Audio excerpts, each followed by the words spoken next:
Hello students, I am Professor Navneet Kaur from EC Department, SIRT Bhopal. Today in this lecture, I'll be discussing the experiment for generating the MATLAB code for PWM signal for the subject digital communication. Now first, we will see the aim of the experiment, which is write a MATLAB program to generate pulse width modulated, which is PWM signal. Now first we will discuss the theory of the experiment, which will discuss about the pulse width modulation. In pulse width modulation, the width of each pulse is made directly proportional to the amplitude of the information signal. PWM system is more immune to noise than pulse amplitude modulated system as information is contained in the width of the pulses. Now here in this figure, we can see three waveforms where first waveform represents the message signal xt. Now in the second waveform, we can see flat top PAM signal in which the amplitude of the pulses varies according to the message signal. Now in third waveform, we can see the PWM signal in which the amplitude of the pulses remains constant, whereas the width of the carrier pulses changes according to the message signal. Now in this figure, we can see the PWM modulator, which shows the comparator, which is having two inputs, inverting and non-inverting input. The message signal xt is given to the non-inverting input, whereas a sawtooth wave signal is given to the inverting input. This sawtooth wave signal is also called sampling signal. The output of the comparator is high only when the instantaneous value of the message signal xt is higher than that of the sawtooth waveform. In this case, the leading edges of the PWM waveform coincides with the falling edges of the ramp signal. Thus, the leading edge of PWM signal are always generated at fixed interval, that is kts, where k is an integer and ts is the sampling interval. The occurrence of the trailing edges will be dependent on the instant amplitude of xt, and this is how PWM signal will be generated. Now, first we will see the MATLAB code for generation of PWM signal. Here, in for generation of PWM signal, we require two signals. One is message signal and second one is sawtooth signal. So for defining the two signals, first we will define the time parameter t, which is given by 0 is to 0.001 is to 1. That means the time is defined between the range 0 and 1 with an interval of 0.001. First, we will define the sawtooth wave, which is represented by S here.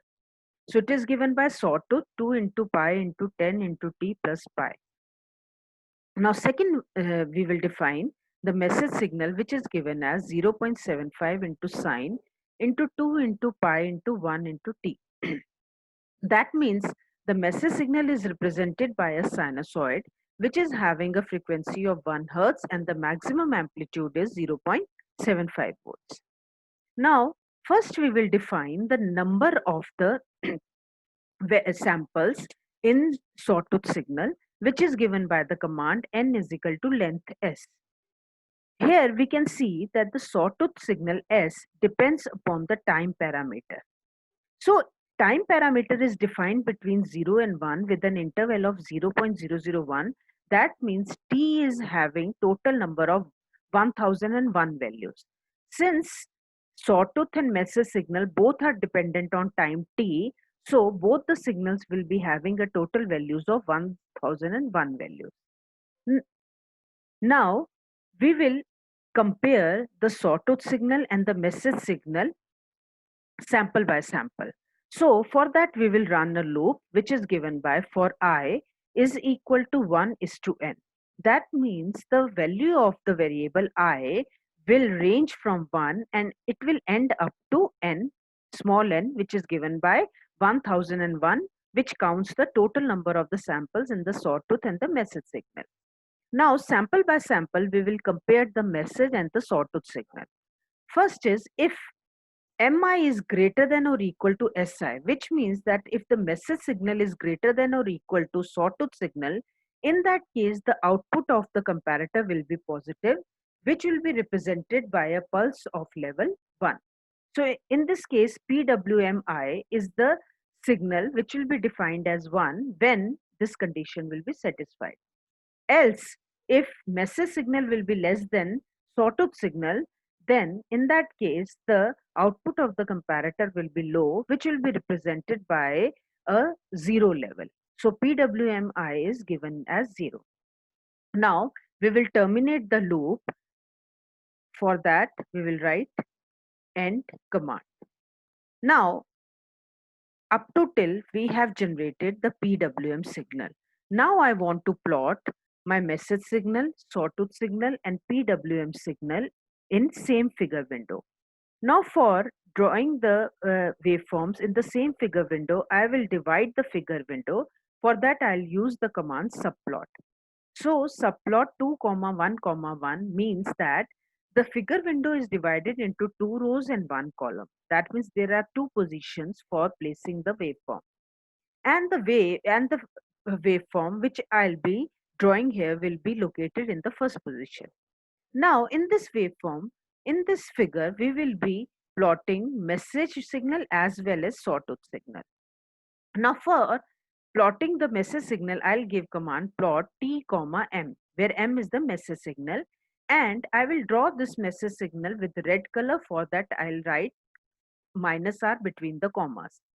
In the same figure, we will draw sawtooth signal, so we will write t comma s, which will be represented by blue color, so minus b is written within commas. Now axis command is for defining the x-axis between the range 0 and 1 and y-axis between minus 1.5 and 1.5. Now once the waveform is drawn, we will give the labels to the waveform. So for that, x label T, y label voltage. Now title will be given to the figure, which will be message and sawtooth signal. Now we will draw the PWM signal.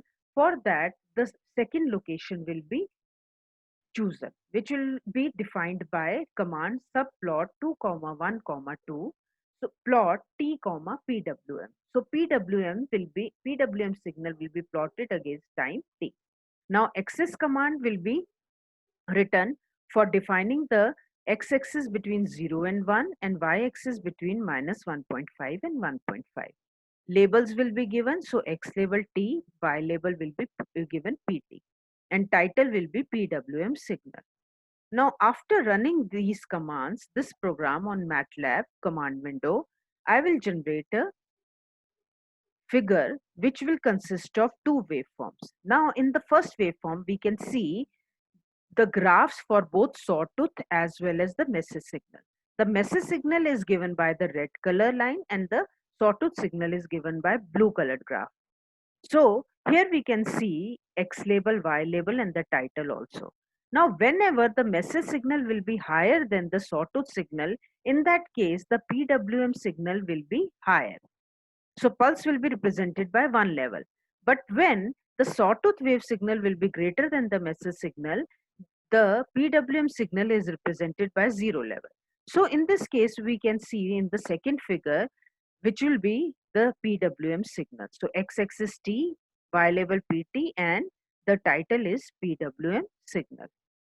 So we can see both the graphs here in which the message and sawtooth signal are shown as well as PWM signal is shown in the second position. Now this is all for today's lecture. Thank you.